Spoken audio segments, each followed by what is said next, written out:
আগুন খুঁজতে খুঁজে যাইতে কিছু হিন্দুরা অগ্নি পূজা করতেছে। কি করতেছে? অগ্নি পূজা করতেছে। ওই অগ্নি পূজা করে জিজ্ঞেস করো তো, ভাই আমার একটু আগুন দেন। কয় যেটা পূজার অগ্নি দেওয়া যাবে না। তোমরা শোনো, অনেক লম্বা কথা। উনি দিতেছেন আগুন, হিন্দুরা দিতেছে না। তো বললো তোমরা আগুন পূজা কেন করো? তোমরা আগুন পূজা কেন করো? কেন? মরলে আগুন আমাদেরকে আর পোড়াবে না, সাজা দেবে না। যে আগুনের পূজা করা আগুন তোমাদেরকে পোড়াইবে না। এখন একটু হাত দিয়ে দেখো তো, আরে মিয়া এখন তুমি তো পোড়া যাবে। খাজা গরিবে নওয়াজ হল বলে, তাহলে এক কাজ করো, আমি যদি আগুনে যাই, যদি আগুন আমাকে না পোড়া, তাহলে তোমরা ইসলাম ইমান গ্রহণ করবে কিনা? গরিবের রাখি তুমি মরতে চাও? আমি শুধু আমি যদি দেখাইতে পারি, সেটা যদি পারো, তাহলে আমরা কি হয়ে যাব? মুসলমান। তুমি যে অগ্নির পূজা করো, তোমার মরলে ফোড়াইবে না, মরে যদি না ফোড়ায় এখনই ফোড়াবে না। খাজা গরিব নওয়াজ কি করলেন, তাদের ওখানে কিছু লোক ছিল, তো একটা বাচ্চা ছেলে দাঁড়িয়েছিল, বাচ্চাটারে কোলে নিয়ে ঝাঁপ দিয়ে আগুনের ভিতরে প্রবেশ করলো। কি করলো? বিশাল আগুনের কুণ্ডি, অনেক দূরে দাঁড়ানো লাগে, আগুনের তাপেও পড়া যায় অনেক দূর থেকে, খুব উষ্ণ।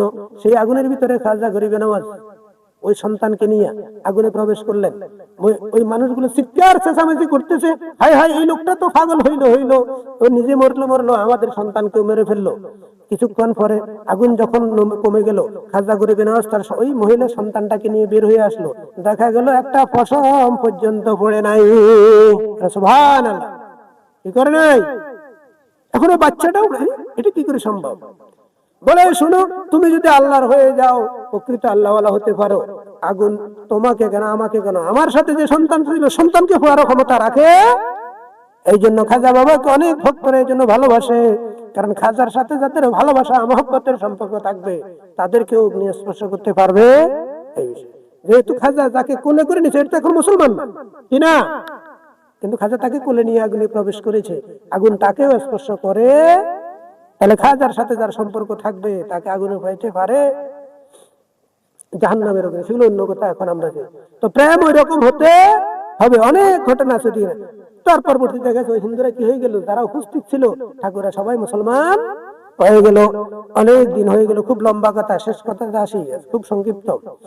খাজা গরিব নওয়াজকে একদিন ওনার ওস্তাদ পীর ও মুর্শিদ হজে নিয়ে গেলেন। কোথায় নিয়ে গেলেন? হজে। আল্লাহর কাছে দোয়া করলেন, আল্লাহ তুমি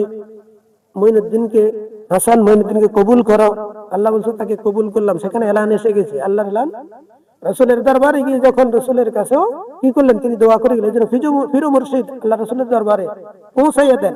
একজন প্রকৃত ভক্ত যদি হয়, আল্লাহ রাসূলের সাথে দুনিয়াতে পরিচয় করাইয়া দেন। একবার হজে গেছেন, আমার রাসূল সাল্লাল্লাহু আলাইহি সাল্লাম খাদেমকে ডেকে বলে, হাসান মঈনুদ্দিনকে ডাকো। হাসানকে মঈনুদ্দিনকে ডাকো। আরে ডাকতো। এখন অনেক মঈনুদ্দিন খাদেম ধরলে, মঈনুদ্দিনকে রাসূলুল্লাহ ডাকছে। কোথা থেকে? রওজা থেকে। কোথা থেকে? প্রেমিক হইলে ডাক শুনতে পারে, খাদেমকে ডাকছে, ওরে ডাকো। এখন বহু মঈনুদ্দিন হাজির, বহু মঈনুদ্দিন। আবার রাসূল এলান করলেন খাদেমকে, এই না এখনো আসে নাই, যাইয়া বলো হাসান মঈনুদ্দিন হিন্দেললি। এখন হিন্দি। তখন আবার ডাকলো, তোমাদের মাধ্যমে হাসান মঈনুদ্দিন হিন্দেললি কে আছে? তখন খাজা বাবার ভিতরে আওয়াজ দিল, কিন্তু এখনো হিন্দুস্তান তিনি আসেন না। কিন্তু ওনার ভিতরে সেটা জাগ্রত হয়ে গেল, নিশ্চয়ই রাসূল আমাকেই ডাকতেছে।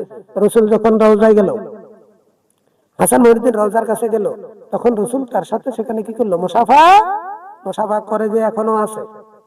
আমার ঢাকা ছাত্র দিকে এখনো অনেক মাজারে গেলে ডাইরেক্ট হিসাব করে, সেটা আমি হিসাব করি, দেখতে পাই।